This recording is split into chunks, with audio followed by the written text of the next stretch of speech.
ꯃꯌꯥꯝ ꯉꯁꯤꯗꯤ evergreen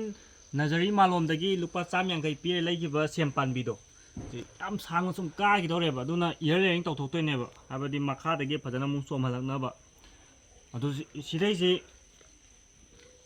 year layering ꯇꯧꯅꯕ ꯄꯣꯠꯁꯤꯡꯗꯣ ꯁꯤꯗ ꯂꯩꯖꯔꯦ sina kokopitne sina compost aina semjabadone 50-50 gi changne tottoise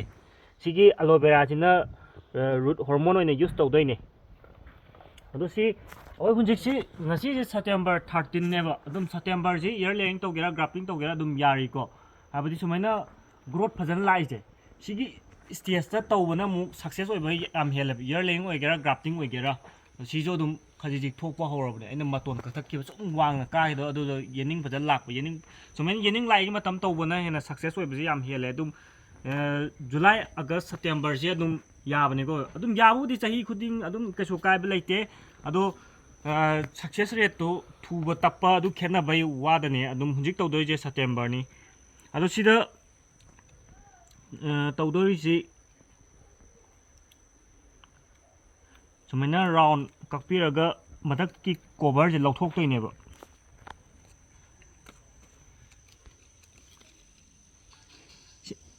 yam sang inchi ama ani gi chang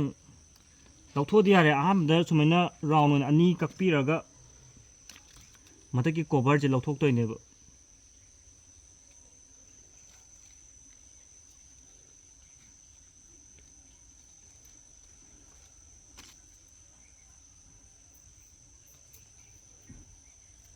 duga sida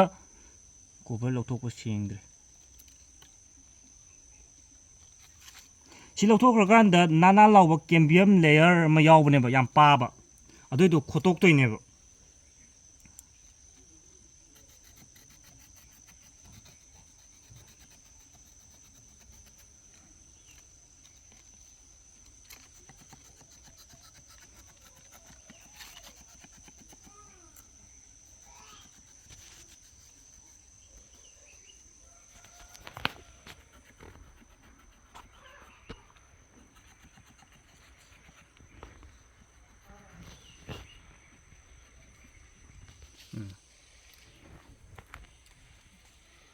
animak hana loi kano tawge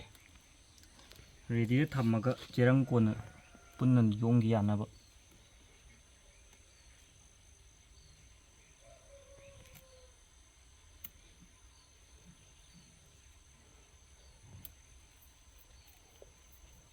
sida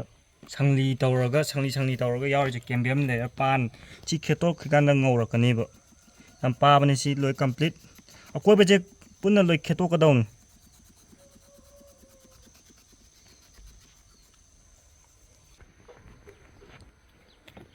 aloe vera ji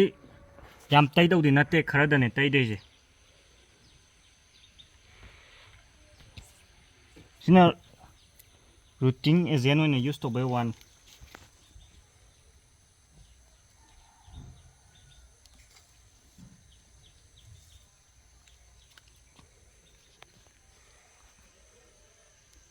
kabak tani sigi matungda saigi potting mix se adana totoini ai si aina kano kokopit oin tawjari je kokopit natraga dum compost wire dum tawga jai kokopit sina moisture content tawba ising choli tawr leibado do hen bai tare sing khara kapsin gi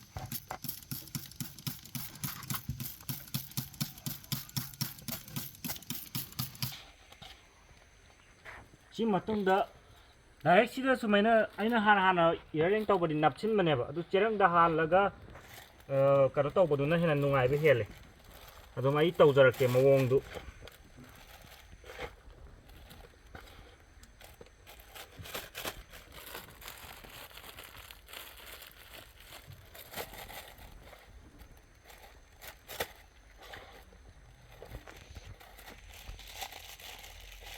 kan nem jumba kar chet an by one khajiyam hand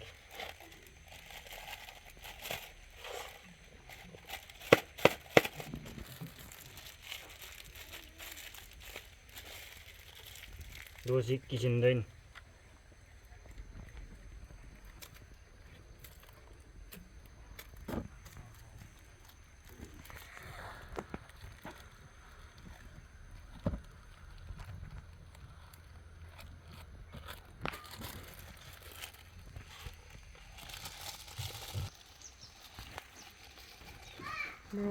हाँ हाँ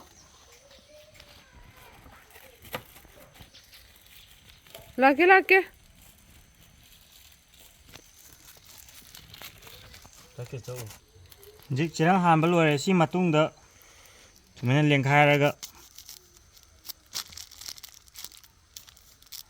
ꯁꯤ ꯑꯣꯏꯔꯗꯤ ꯗꯥꯛ ꯅꯞꯁꯤꯟꯈꯤꯕꯗꯨ ꯌꯥꯝ ꯂꯥꯏꯔꯦ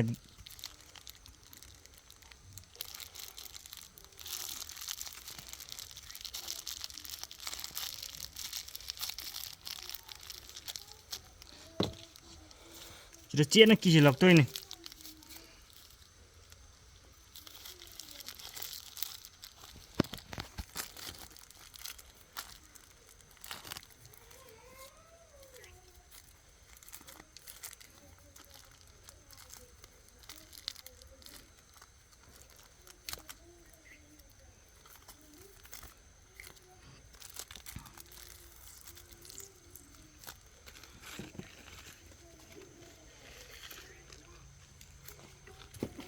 pandi pungamdre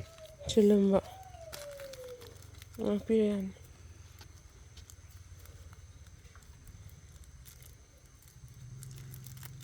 jet hello go jet tagadi success oiba ngamdabani grafting or air layering ani mo jet na tawgadabani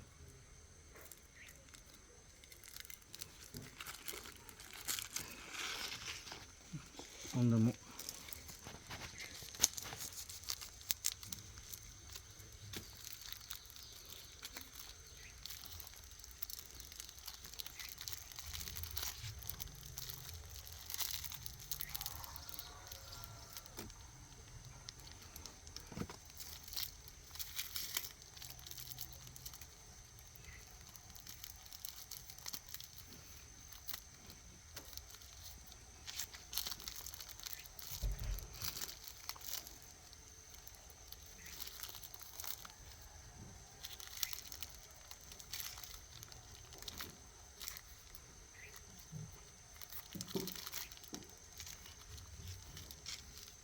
yeah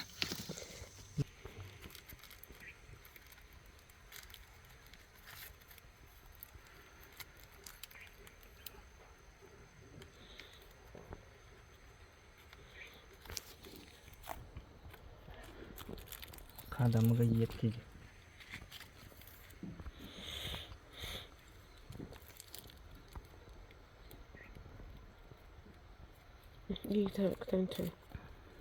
sigise dum 45 days tamara thokpa horoktoyne dum 2 months kumbadadi thabe adene adu 45 days ta compulsory thongni leite go dum matam kuina changba yawna ina malhaiga tawgibdu 5-6 months change hayang amu horokanda update tawjarake adum mayam dum tawbiyo go hunji September ne dum tawba yaribane year layering grafting oirasu si panbi si grafted part ne to sida samai je si dum sigi panbi je January da mapan saba ngamdraga su mathang chahi horokpada soidana sani ba habadi 2025 ne 26 ta sa ngamdraga su 27 da di compulsory pan gani bo mayam matang side lo sinjarage